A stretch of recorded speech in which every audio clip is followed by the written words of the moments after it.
Madurai Apollo மருத்துவமனை மருத்துவ துறையில் மற்றும் ஒரு முக்கிய மைல்கல்லாக மிகவும் அரிதான எபியோ இணக்கமற்ற சிறுநீரக மாற்று அறுவை சிகிச்சையை வெற்றிகரமாக செய்து சாதனை படைத்துள்ளது.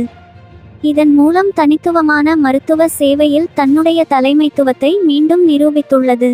தென்தமிழ்நாட்டில் உலக தரம் வாய்ந்த மருத்துவ சிகிச்சையை கொண்டு சேர்ப்பதில் அப்போலோ மருத்துவமனை என்றும் முன்னிலை வகிப்பதையும் இந்த சாதனை எடுத்துக்காட்டுகிறது. மதுரையை சேர்ந்த 47 வயது மதிக்கத்தக்க ஆண் நீரிழிவு நோய், இரத்த அழுத்தம் மற்றும் நாள்பட்ட சிறுநீரக கோளாறால் பாதிக்கப்பட்ட நிலையில் மதுரை அப்போலோ மருத்துவமனையில் சிகிச்சைக்காக அனுமதிக்கப்பட்டார். தீவிர பரிசோதனைக்கு பிறகு அவரின் உடல்நிலையை கருதி அவருக்கு சிறுநீரக மாற்று அறுவை சிகிச்சை செய்ய மருத்துவ குழு பரிந்துரைத்தது. ஓ பிரிவு இரத்த பிரிவை உடைய அந்த நபருக்கு சிறுநீரக மாற்று அறுவை சிகிச்சைக்கான சிறுநீரகம் கிடைப்பதில் சிக்கல் ஏற்பட்டது. இதனைத் தொடர்ந்து நீண்ட ஆலோசனைக்கு பிறகு எபியோ இணக்கமற்ற சிறுநீரக மாற்று அறுவை சிகிச்சை செய்ய முடிவு செய்யப்பட்டது. பொருந்தாத மாற்று இரத்த பிரிவை கொண்ட நபரிடம் இருந்து சிறுநீரகத்தை பெற்று சிறுநீரக மாற்று அறுவை சிகிச்சை செய்யப்படும் முறை தான் இந்த எபியோ ஆகும். இணக்கமற்ற சிறுநீரக மாற்று அறுவை சிகிச்சை. பொதுவாக சிறுநீரக மாற்று அறுவை சிகிச்சைக்கு குடும்பத்தினரில் உள்ள இணக்கமான இரத்த பிரிவை கொண்ட நபரிடம் இருந்தோ அல்லது மூளை சாவு அடைந்த நபரிடம் இருந்து உறுப்பு தானம் பெற்று அறுவை சிகிச்சை செய்யப்படும். சில நேரங்களில் இது போன்ற வாய்ப்புகள் அமையாதபட்சத்தில் மிகவும் அரிதான எபியோ இணக்கமற்ற சிறுநீரக மாற்று அறுவை சிகிச்சையை மேற்கொள்வார்கள். அதன்படி சிறுநீரக பாதிப்பு ஏற்பட்ட ஆணுக்கு 37 வயதான பி இரத்த பிரிவு கொண்ட அவரது மனைவியின் சிறுநீரகத்தை பொருத்த முடிவு செய்யப்பட்டு இந்த அறுவை சிகிச்சையின் வெற்றிகரமாக முடிக்கப்பட்டது.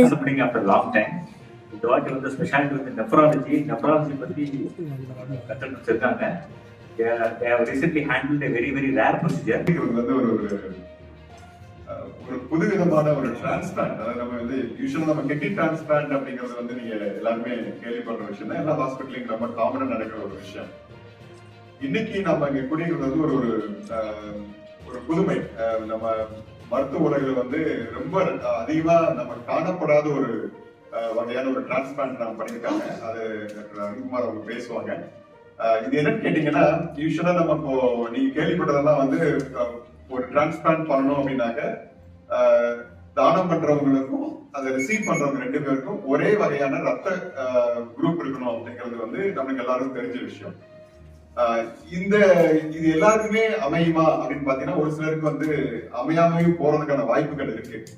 அந்த மாதிரி சமயங்கள்ல வேறு 2 வகையான ரத்த குரூப் இருக்கிறவங்களுக்கு வந்து ஒரு சக்சஸ்ஃபுல்லா ஒரு டிரான்ஸ்பிளான்ட் பண்ணி அந்த பேஷண்ட்டை வந்து கிட்டத்தட்ட டிரான்ஸ்பிளான்ட் பண்ணதுக்கு அப்புறம் போஸ்ட் ஆபரேட்டிவா நாங்க ஃபாலோ பண்ணி அந்த பேஷண்ட் நல்லா இருக்கிறாங்களாங்கிற ரிசல்ட்ஸ் எல்லாம் தெரிஞ்சதுக்கு அப்புறம் தான் இந்த பிரஸ் மீட்டை கூப்பிட்டுருக்கோம்.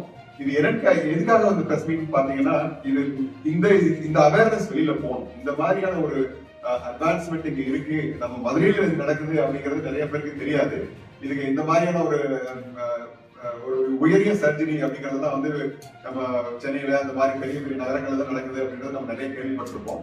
பட் இந்த மாதிரி ஒரு புதுமையான ஒரு சர்ஜரி நம்ம பண்ணிருக்காங்க. அந்த இந்த சர்ஜரி பண்ண எங்க டீம் ஆஃப் டாக்டர்ஸ்க்கு ஃபர்ஸ்ட் என்னுடைய மனமார்ந்த வாழ்த்துக்களை தெரிவிச்சுக்கிறேன். ரேர் அண்ட் இம்யூனலாஜிக்கலி சேலஞ்சிங் டிரான்ஸ்பிளான்ட் அதை பண்ண எப்படி பண்ணோம் அப்படின்ற ஒரு விஷயத்தை அவங்கள்ட்ட கன்வே பண்றதுக்காண்டி தான் இந்த மீட்டிங்.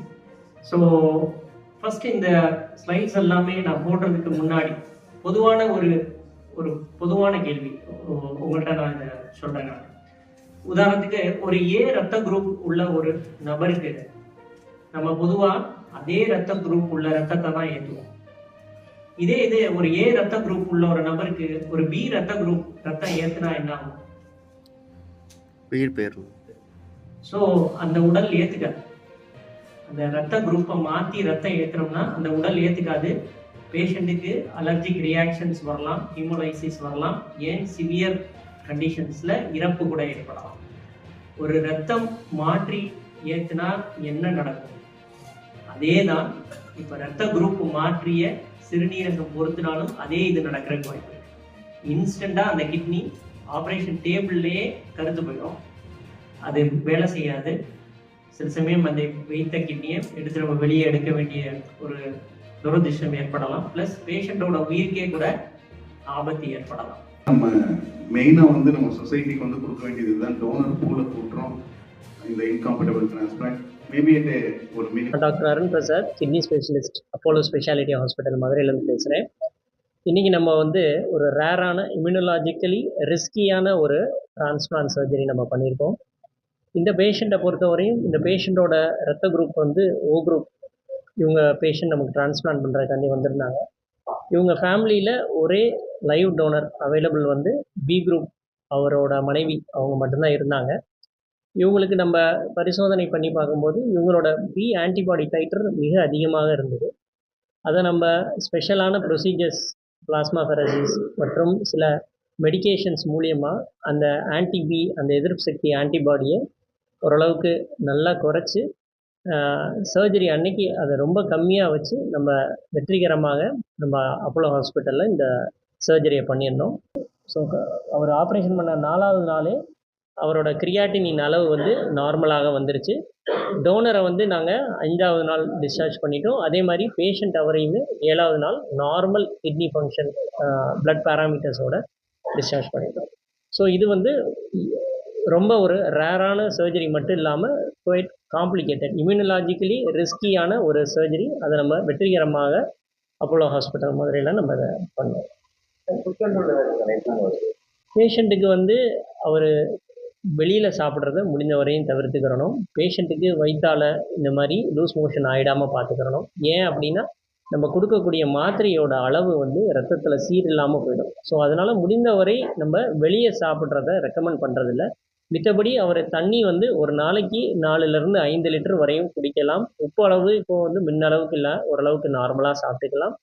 அவர் அசைவ உணவு இந்த மாதிரி உணவு கூட அவர் வீட்டில் ப்ரிப்பேர் பண்ணதே நல்லா நார்மலாகவே எடுத்துக்கலாம். ஏன்னா அவரோட கிரியாட்டினின் அளவு இப்போ நார்மலாக இருக்குது. ஸோ அவர் வந்து ஒரு நார்மல் பேஷண்ட்டை போல தான். பட் நம்ம வந்து வெளியே சாப்பிட்றத மட்டும் முடிந்த வரையும் தவிர்க்கலாம்.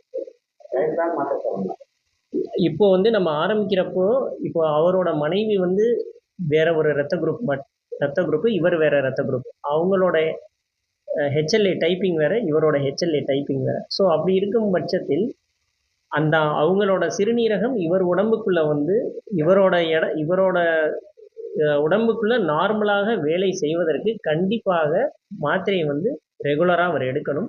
முதல்ல ஆரம்பிக்கிறப்போ ஹையர் டோஸ் கொடுத்தாலும் நாட்கள் செல்ல செல்ல அதோட டோஸை குறைப்பதற்கு வந்து வாய்ப்பு இருக்குது. ஆனால் கண்டிப்பாக ஒரு ஒரு ஒரு ஒரு பர்டிகுலர் டோஸ்னாச்சும் அவர் கண்டிப்பாக எடுக்கணும்.